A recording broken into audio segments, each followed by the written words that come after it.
Hey, welcome back to Words of Others. Did you think we weren't going to visit with Cory Morningstar again? Come on now, we're deeply committed to having our illusions shattered over here. Let's get into it. This is Act 3, The Manufacturing of Greta Thunberg. For Consent, the most inconvenient truth. Capitalism is in danger of falling apart. By Cory Morningstar, published at the end of January of this year. Let's dive in. And just to give you a preview, this is what Cory has to say about what she's going to cover in Act 3. In Act 3, I deconstruct how Al Gore and the planet's most powerful capitalists are behind today's manufactured youth movements and why.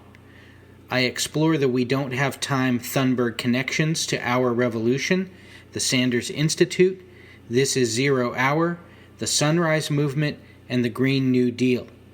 I also touch upon Thunberg's famous family, in particular Thunberg's celebrity mother, Malena Ernman, who is the World Wildlife Fund Environmental Hero of the Year for 2017, and her August 2018 book launch. I then explore the generous media attention afforded to Thunberg in both May and April of 2018 by SvD, one of Sweden's largest newspapers. So we are going to dive straight into that. Cory begins the piece by showing a photograph of Greta Thunberg's mother and father, opera singer Malena Ernman, with her husband, actor Svante Thunberg, at the Polar Music Prize in 2012. And Ernman represented Sweden in the Eurovision Song Contest in 2009. And here we go in. In October 2018, Miljö and Utveckling recognized We Don't Have Time founder Ingmar Rentzhog as Sweden's #1 environmental influencer of the year. Greta Thunberg, special youth advisor and trustee to the burgeoning mainstream tech startup We Don't Have Time, was recognized as the #2 influencer of the year. The previous month, on September 1st, 2018, Dagens Nyheter, Sweden's most prominent newspaper, ran an op-ed from Global Challenge titled, quote, "The Acute Climate Crisis Requires a Broad Political Gathering," end quote. And then from that piece, although much of the change required is both possible and profitable, vigorous political campaigns are essential to adjust prices, taxes, and regulations so that the transition to a sustainable society becomes attractive, profitable, and fast. The signatories stand ready to assist in the process, in support of the transforming our society and the wider world into a low-carbon economy. Mats Andersson, Vice Chairman of the Global Challenges Foundation, Erik Brandsma, CEO of Jamkraft, Malena Ernman, opera singer, Antje Jacquelin, Archbishop, Staffan Lastadius, Professor Emeritus KTH, Christina Persson, former Minister of the Future, Ingmar Rentzhog, Chairman of the Global Development Challenge, and as we know, CEO of We Don't Have Time, Johan Rockström, Professor of Environmental Sciences, SU, Daniel Sachs, CEO of Proventus, and Anders Wijkman, Chairman of the Club of Rome. Anders Wijkman, cited in the above signatories, is a former Member of Parliament, Chairman of the Swedish Environment Council, and former co-president of the Club of Rome. He is also a member of Global Utmaning, which you may recall in English is Global Challenge, with a special commitment to climate issues and circular finances. Also cited in the above signatories is Malena Ernman, mother of Greta Thunberg. In an interview published October 15th, 2018, recognizing Rentzhog as the #1 environmental influencer of the year, Miljö and Utveckling asks Rentzhog who are his greatest influences. He cites Greta Thunberg, yet does not mention the assistance his company provided Thunberg, current We Don't Have Time special youth advisor and trustee, that would result in her campaign going international. Nor does he identify his relationship with Thunberg's mother, Malena Ernman, who is briefly cited in the same article. Earlier in the year, on May 4th, 2018, Renshaw and Ernman were both featured guests at the Friday opening gala of the climate conference, called Climate Change Day, held from May 4th to 6th in Stockholm, Sweden. Greta Thunberg's sister, Beata Ernman Thunberg, was also featured in the program. This was a low-key, modest event. A little background. Thunberg was born into privilege and wealth. Her mother is Swedish opera singer and celebrity Malena Ernman. Her father is actor Svante Thunberg, while her grandfather is actor and director Olof Thunberg. Her ancestor on her father's side is the Nobel Prize winner Svante Arrhenius. Arrhenius was a Swedish physicist and chemist who received the Nobel Prize for Chemistry in 1903. He's known for myriad scientific contributions, but it was his discovery that an increase in atmospheric carbon dioxide increases the Earth's surface temperature. That finding led to the conclusion that human-made carbon dioxide emissions causes global warming. The newspaper Svenska Dagbladet, or SvD, is the third largest in circulation in Sweden.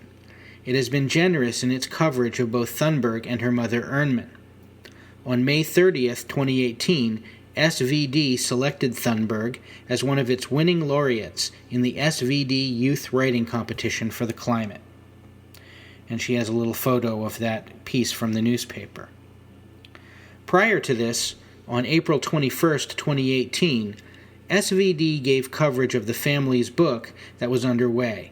The book, Senor or Hajatat, which translates in English to Scenes of the Heart, about the mental health challenges within her family, coupled with anxieties facing climate change, would be launched on August 24th, 2018, 4 days following the first day of Thunberg's school strike, which began on August 20th, 2018. And there's another excerpt from the newspaper about the family and Greta's kind of struggle with mental health and anxiety around the issue of climate change. World Wildlife Fund, perhaps the most corporate and egregious NGO in the world, and a fully corporatized Greenpeace, have been both instrumental in the propping up of Thunberg with the support of other international NGOs, such as 350.org. On October 11, 2017, World Wildlife Fund Sweden awarded Ernman with the Environmental Hero Award. On September 17, 2018, World Wildlife Fund Sweden named Thunberg as one of its 3 nominees for the Young Environmental Hero of the Year 2018. Greenpeace also utilizes Ernman and Thunberg to promote their powerful brand. Few are aware that in 1997, Greenpeace believed that climate policy must reflect the understanding that the world must not exceed a 1 degree Celsius temperature rise. Yet not long after, in 2009, with a full ecological crisis now engulfing the planet, Greenpeace led the demand at the United Nations Conference of the Parties in Copenhagen for a binding agreement that would allow the Earth to further warm to a full 2 degrees Celsius. The 2 degrees Celsius demand, under the umbrella group Tick Tick Tick, co-founded by Greenpeace, would undermine Bolivia, the G77, and other small island states that had fought for a binding agreement to keep global temperatures from exceeding 1 degree Celsius. The following year, 350.org, another co-founder of Tick Tick Tick, would undermine the indigenous peoples of Bolivia yet again at the World Peoples Conference on Climate Change and the Rights of Mother Earth, held in Cochabamba, Bolivia. Capitalism is in danger of falling apart, and that's a subheading and a quotation from the magazine Generation Investment. But the more important fact remains: the mainstream debate is about how to practice capitalism, not whether we should choose between capitalism and some other system. In a further quote, "We are making the case for long-term greed." And this is Al Gore and David Blood in Generation's New York City office. So there's a photo of them. It's from August 25th, 2015. Utilizing the power of celebrity, an unprecedented phenomenon for the expansion of capital in the West.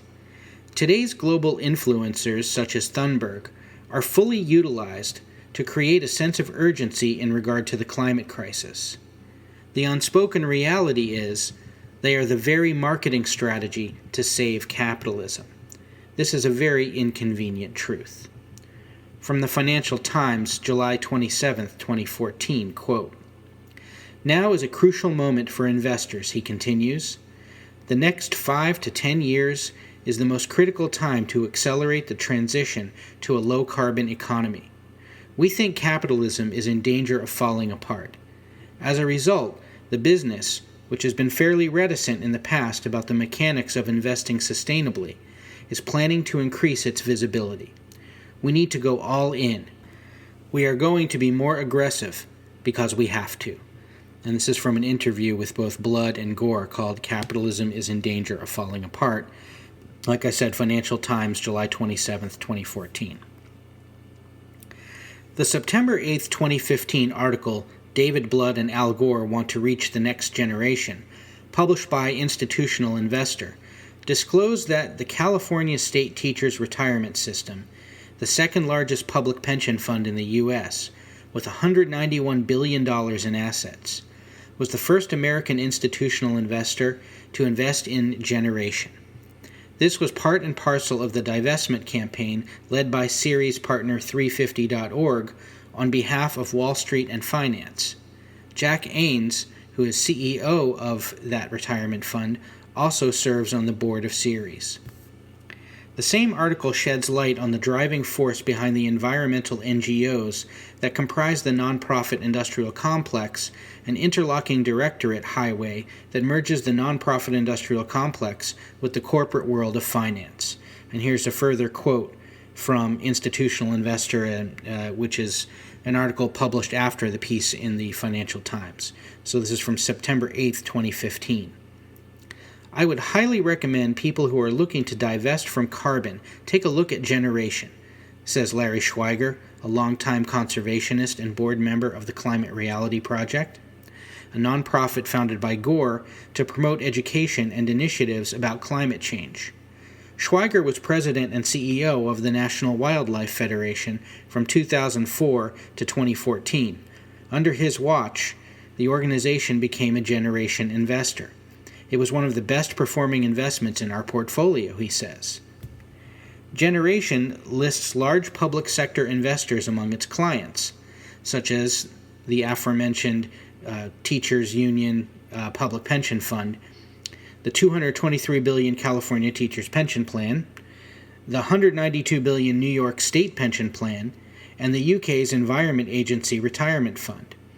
It also manages money for wealthy individuals, but has stopped short of opening to retail investors. Almost all its assets are run in equity mandates, yet $1 billion is invested in private equity. I called Generation Income and found that their investment opportunities are limited.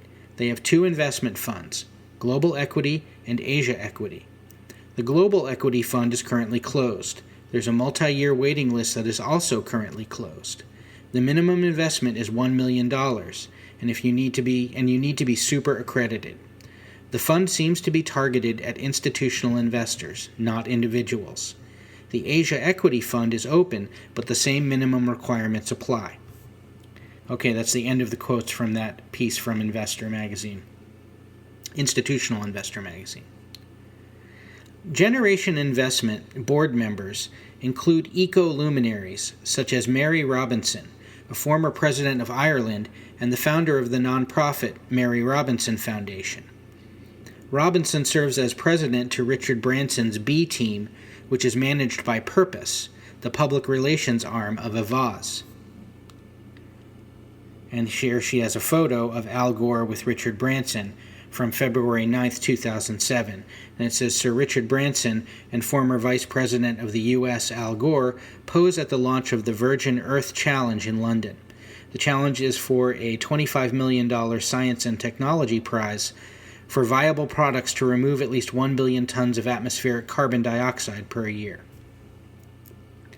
At this juncture, seeing as we are being led to believe that sustainable investments are the pathway to solving our planetary crisis, it might be wise to ask in what sustainable corporations Generation Investments is investing. Generation Investments has created a focus list of some 125 companies around the world in which it invests not based on how sustainable the business is, but rather on the quality of their business and management. Generation Investments' portfolio and investments include multinational corporations with horrendous records of malfeasance, such as Amazon, Nike, Colgate, MasterCard, and the Chipotle restaurant chain, with heavy investments in health and technology. And as all of these corporations are heavily invested and/or dependent on fossil fuels, how Generation Investment can justify investing in these companies is anyone's guess. And here's a further quote from Generation Investment. Gore and his colleagues are aiming at a small audience within the financial world that steers the flow of capital, and at the political authorities that set the rules for the financial system. It turns out that in capitalism, the people with the real influence are the ones with capital. Big surprise. Gore told me during one of our talks this year. The message he hopes Generation's record will call attention to is one the world's investors can't ignore. They can make more money if they change their practices in a way that will, at the same time, also reduce the environmental and social damage modern capitalism can do. End quote. And here again is another photo. This one is of Al Gore and Richard Branson at the 2017 People's Climate March in Washington, D.C., and he's with the so-called B team. Here's a quote from that as well. It's about an industrial transformation on a scale that we've never seen before. And this is a quote from Sharon Burrow, General Secretary of the International Trade Union Confederation and a B-team leader. And then another quote, this is the biggest economic opportunity of our lifetime. This movement has left the station and is never going to stop. And that's a quote from Jean Olawang, who's president of Virgin Unite and a senior partner with Richard Branson's B-team. An inconvenient case study. Copa Solar, Africa. And here's a quote. We think it's possible to build a business with no trade-offs. We can benefit the environment. Our customers will be better off, and we'll get richer. We all can win. And that's a quote from the Copa Canadian co-founder Jesse Moore. Gore, with a net worth of approximately $350 million, pays much lip service to subjects of inequality, wealth disparity, poverty. Thus, it is useful to actually take a look at what the much-hyped green energy revolution actually looks like, when played out in real life, and exactly who's being served by the so-called green revolution. Copa Solar, Power for Everyone, their slogan, is a pay-per-use solar power provider in the form of solar kits, created for impoverished African countries by white uber-rich capitalists. The countries targeted thus far include rural Kenya, Tanzania, and Uganda. Copa is the brainchild of Jesse Moore, who's the CEO, Chad Larson, and Nick Hughes, who helped develop M-Pesa, which has more than 19 million users in Kenya. And she's given sort of an image of an article written in Fortune about this organization and the idea of selling solar energy to rural Africa. From its inception, Gore's firm has been a lead equity investor of Copa. Incubated by Signal Point Partners in 2011, Copa Solar raised money from investors including Richard Branson and Generation Investment. Launching in late 2012, the company's initial goal of selling 1,000 solar packages a week within 3 years was reached within 12 months. On December 2, 2015, Copa, now the world's leading pay-as-you-go energy provider to off-grid homes, announced the closing of a $19 million financing round led by Generation Investment. Included on the Copa Board of Advisors is Colin Leduc, a founding partner of Generation Investment and the co-CIO of Generation's Growth Equity Climate Solutions Fund. Other investors, lenders, and partners include the Shell Foundation and the Bill and Melinda Gates Foundation. At this juncture, before we continue, it's vital to note that in 2015, M-Copa estimated that 80% of its customers lived on less than $2 a day. By 2015, M-Copa had reached over $40 million in revenue. The December 2, 2015 Bloomberg article titled "The Solar Company Making a Profit on Poor Africans," M-Copa plans to be a $1 billion company by selling solar panels to rural residents and providing them with credit, discloses the reality behind corporate vulturism hidden beneath a vellum of white savior greenwash. Following the success of prepaid water meters for many African countries, M-Copa charges high interest rates to the poor, with astronomically higher dividends returns going back to the rich. And here's a quote from that piece. The interest M-Copa charges is high by U.S. or European standards. The cash price of one of its products is about 20% less than the installment price.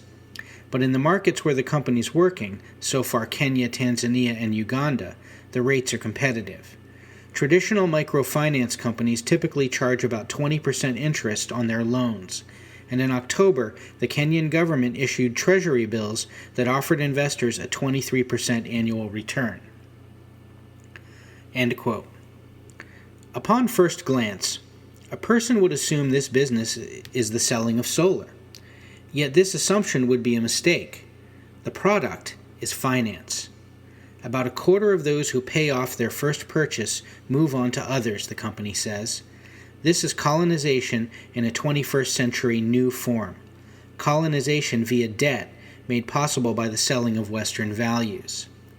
Other vultures exploiting the impoverished and vulnerable under the guise of green and clean energy for all include stalwart organizations such as the Gates Foundation and MasterCard. Unlike Western finance, where loans are usually paid in monthly installments, Africans are not given the same measure of trust. Rather, on top of a deposit, they must pay for their new loan debt on a daily basis. Perhaps this can be filed under green energy racism. Those that do not make their payments will be punished accordingly. Quote, "Our loan officer is that SIM card in the device that can shut it off remotely," says Chad Larson, M-Copa's finance director and its third co-founder. "We know that it's important for them to keep their lights on at night, so they can be counted on to keep paying. The pay-as-you-go feature is enabled by embedded machine-to-machine technology that allows M-Copa to receive payments through the M-Pesa mobile money platform. M-Copa can turn off the device remotely if the customer falls behind on payments. Repayments create a credit history for poor consumers that may give them access to other financial services." And here's a quote, "The solar lamps are programmed in such a way that they automatically switch off whenever customers default on the daily payments. The startup provides a solar power system that consists of a panel, 3 lamps, radio and mobile phone charging kit." And this is from M-Pesa Solar Dealer to blacklist defaulters with credit bureaus, February 18, 2015. Daily payments for M-Copa are topped up through the M-Pesa service, whereby Safaricom, the largest telecommunications company in Kenya and the most profitable company in the East and Central African region, earns an undisclosed fee for every transaction. M-Copa and Kenya Power are Safaricom's biggest pay-billing clients. In 2015, Kenya's Safaricom CEO Bob Collymore was the 4th African to join Richard Branson's B team. And here's a quote, "We don't invest in solar at all," says David Rossau, who helps manage the Gates Foundation $1.5 billion portfolio of program-related investments. "The foundation doesn't even have a clean energy program, but it does have a program called Financial Services for the Poor. We care about asset-backed lending for the last mile." End quote. Of further value for our white savior entrepreneurs is the valuable metadata. M-Copa's current customer contract stipulates that the data the company amasses can be used only to improve customer experience, but the company has plans to collect listener and viewership data from its radios and televisions. "There's data we can gather that practically no one else can," Chad Larson says. And what did the green energy revolution, wholly dependent on the further plundering of the earth, actually bring to Africa? where more than 600 million people have zero access to electricity and more than 300 million have no clean sanitation? Is it a solar oven? A toilet? Water filtration? Plumbing? Schools? Health clinics? Hospitals? Answer: the television. And here's another quote from MCOPA's website this time. Make your payments in full and on time so you can qualify for system upgrades and much more. End quote. And just because the business is actually finance, more than it is providing solar products, that doesn't mean there isn't ample opportunity to rob African people blind. The price of the basic 24-inch television solar kit, when financed, is an outrageous $644.88. And the cash price is still a whopping $546.61, which is an exorbitant sum for people who exist on $2 a day.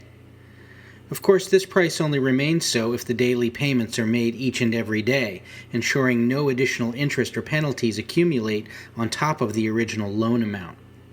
The gross exploitation here is beyond the pale.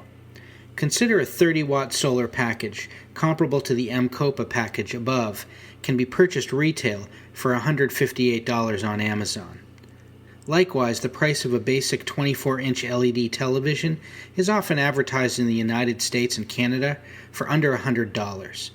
Many of the items sold in the packages can be found in the proliferating Western dollar stores for $1 each. One might wonder what happens when the loans outlive the outsourced products with short-lived warranties, a 2-year warranty on the 24-inch television and a 1-year warranty on accessories. In February 2015, MCOPA announced its plan to have their customers who defaulted on their loans blacklisted with credit bureaus. And here's a quote.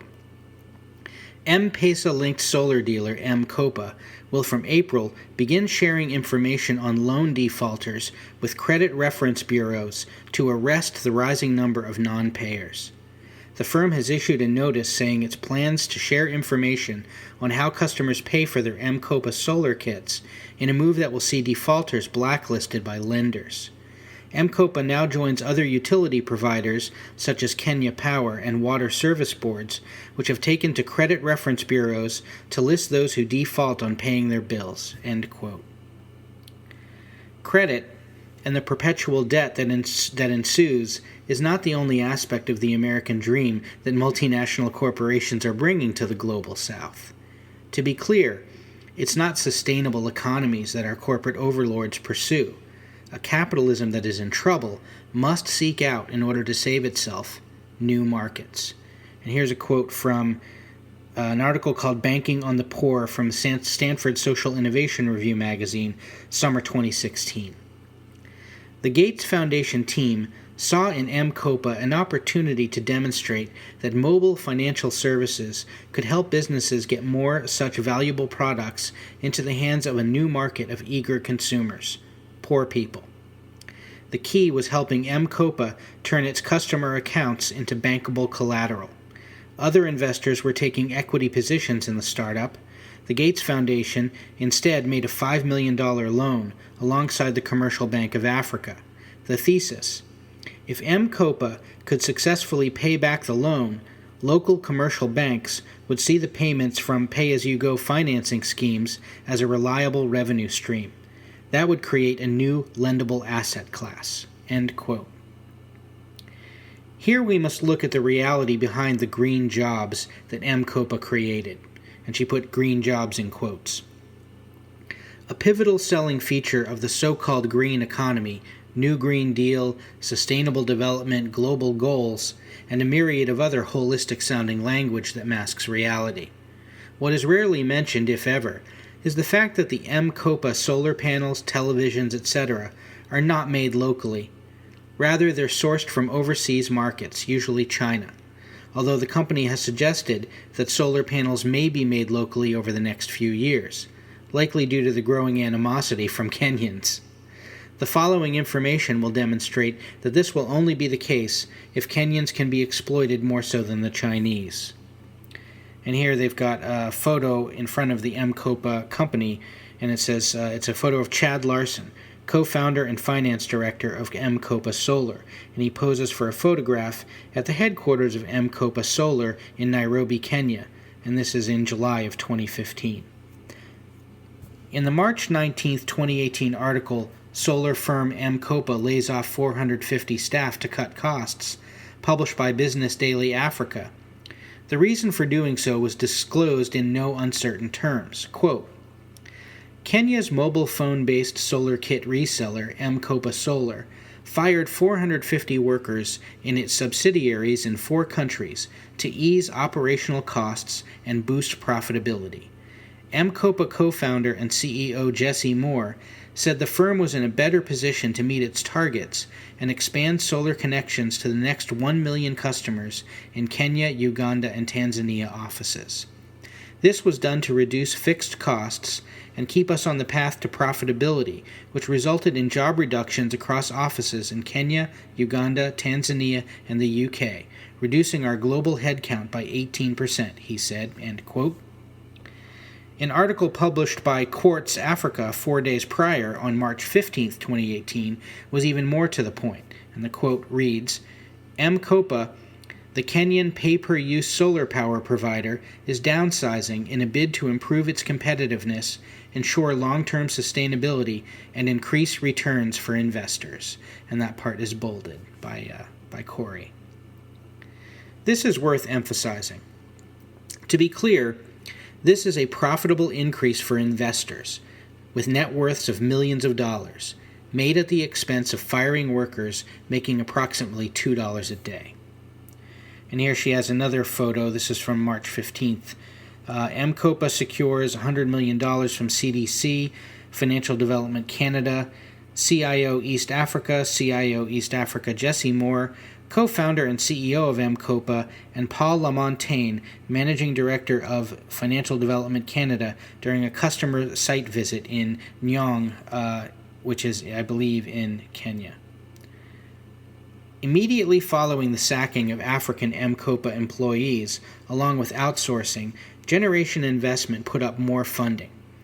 The March 21, 2018 article, M-Kopa Solar receives $10 million investment after sacking 150 employees, published by the Kenyan Wall Street, disclosed the following, quote, the investment comes after the company completed a restructuring exercise that saw staff count reduced by 18%, from 1,000 to 850 across East Africa.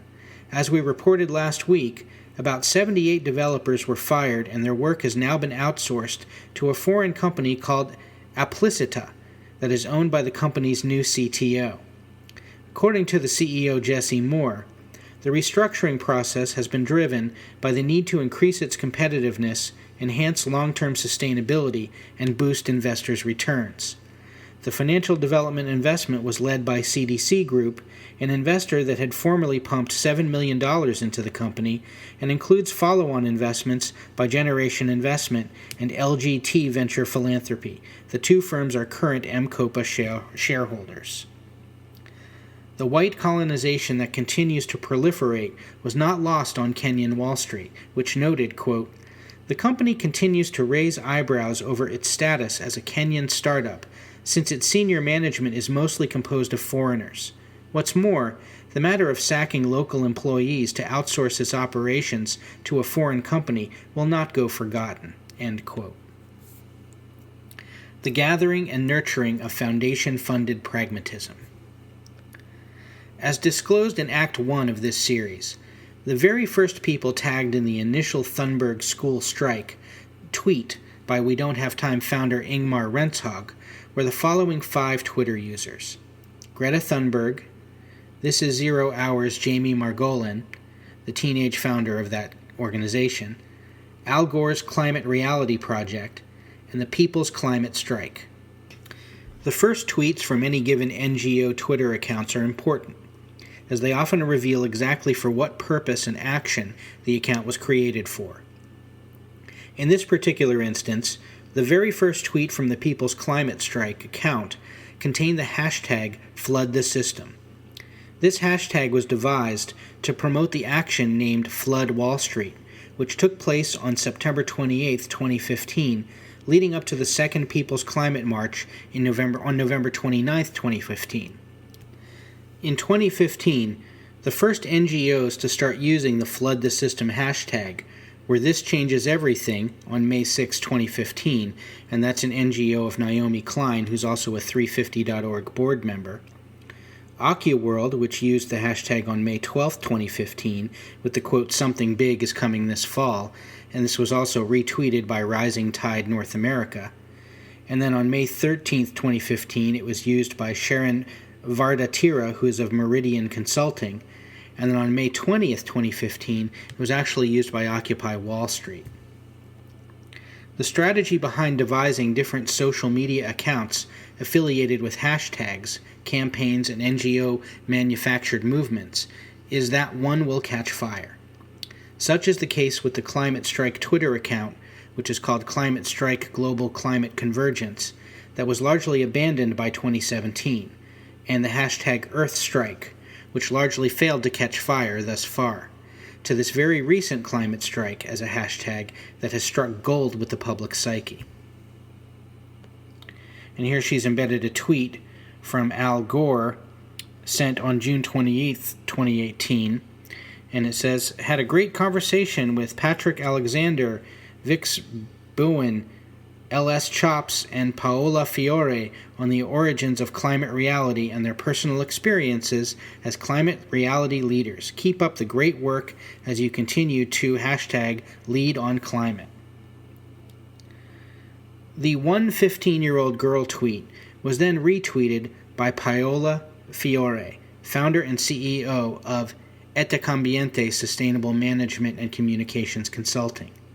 Fiore is also the national coordinator for Italy for the Climate Reality Project Europe.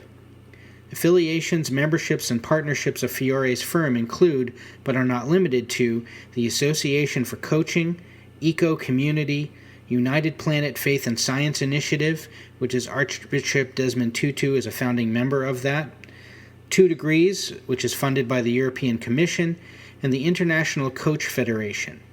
Inconvenient holds membership with both the Climate Reality Project and its client, the International Society of Sustainability Professionals.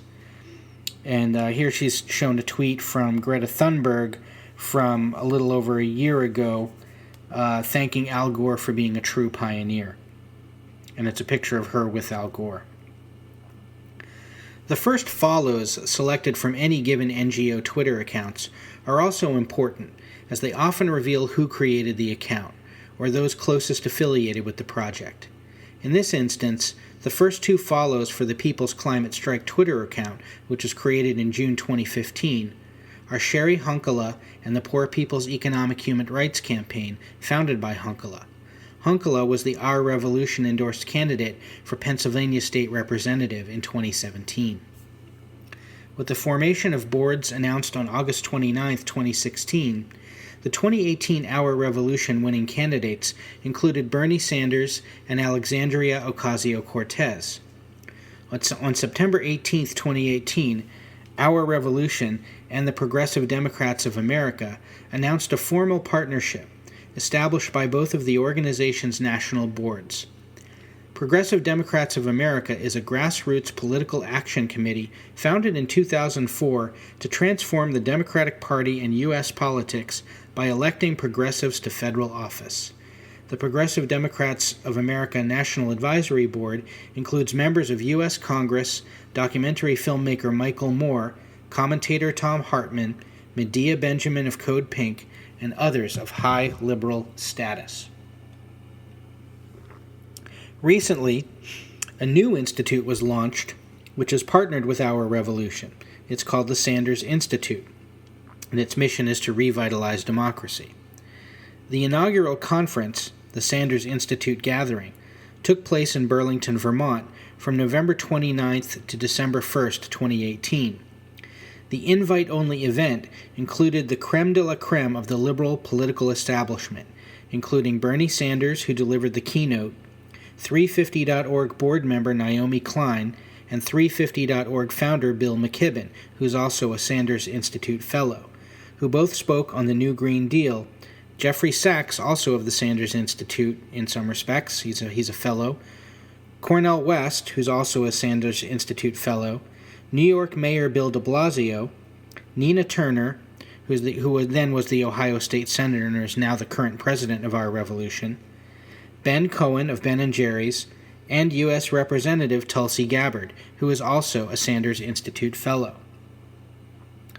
The green bourgeoisie rubbed elbows with celebrity activists, including Susan Sarandon, John Cusack, Danny Glover, and Harry Belafonte. Glover and Belafonte are also both Sanders Institute fellows. WCAX News reported that the only debate that night was whether or not media would be allowed into the event. Ultimately, the media was given access to the event, yet had to adhere to conditions of who they were and who they were not allowed to record. So much for freedom of the press. Participants spoke passionately about indigenous rights, racism, etc. at the invite-only event of predominantly white rich saviors who are presented as the leaders of our only salvation. In reality, they're only trying to salvage a system via reforms in which they're flourishing. Another inconvenient truth at odds with the gathering are the promotional videos produced for the Institute, which deliberately strive to give the pretense of politically correct diversity and inclusion. As previously highlighted, 0 Hour is one of the 5 Twitter accounts tagged in the first Thunberg school strike tweet. Partners of This Is 0 Hour include We Don't Have Time, 350.org, the Climate Reality Project, which we know is associated with Al Gore, the Sierra Club, Power Shift, the Sunrise Movement, and many other NGOs that garner much power and influence within the nonprofit industrial complex. And here she's embedded a tweet that shows Jamie Margolin, the teenage founder of This Is 0 Hour, with Al Gore and thanking him for being so awesome. Let's see here. A whole bunch of other embedded tweets. Jamie Margolin doing a shout out to Greta Thunberg. A whole bunch of stuff like that. Many, many tweets that she's embedded around these lines. And okay. Next section. Perhaps the most noteworthy online exchange were the words of encouragement extended via Twitter by the climate group to 0 Hour for leading the Youth Climate March in July 2018. Also of significance were the hashtags used in the climate group tweets. They used the hashtags We Don't Have Time and Frontline Youth. This effectively illuminates the strategy and the key players behind the climate movement, where the NGOs, their funders, and their corporate entities are all on the same team. This is not kindness. This is exquisite, albeit callous, strategy. Incubated by Rockefeller Brothers Fund as an in-house project that later evolved into a freestanding institution, the Climate Group is a co-founder of We Mean Business, a coalition of organizations working with thousands of the world's most influential businesses and investors. And that's a quote. The founding partners of We Mean Business are Business for Social Responsibility, BSR, CDP, formerly the Carbon Disclosure Project, Ceres, the B Team, the Climate Group, the Prince of Wales Corporate Leaders Group, and the World Business Council for Sustainable Development. Together, these groups represent the most powerful and the most ruthless corporations on the planet, salivating to unleash $100 trillion for the Fourth Industrial Revolution. As I will demonstrate in the next segment of this series, the frontline youth energy is strategically being mobilized by a highly organized and sophisticated climate campaign. This same energy is being captured, then channeled back to save, strengthen, and expand the capitalist hegemonic system that promises to destroy the future for these very same youth. One could call this a circular death economy. It takes much skill and coordination to herd cats to their own slaughter. And that's the end of Act 3. And I recommend going to the piece. Cory has concluded a whole series of endnotes that give more information about M-COPA, M-PESA, and a number of these organizations that she mentions throughout this piece. We will, of course, be reading Act 4 of Cory Morningstar's series. I'd say also look for some upcoming work, some past stuff by Susie Dawson. And I keep mentioning Stan Goff and not reading him, but his stuff is really worth listening to, so I'm going to get to that as well. Stay tuned, folks, and thanks again.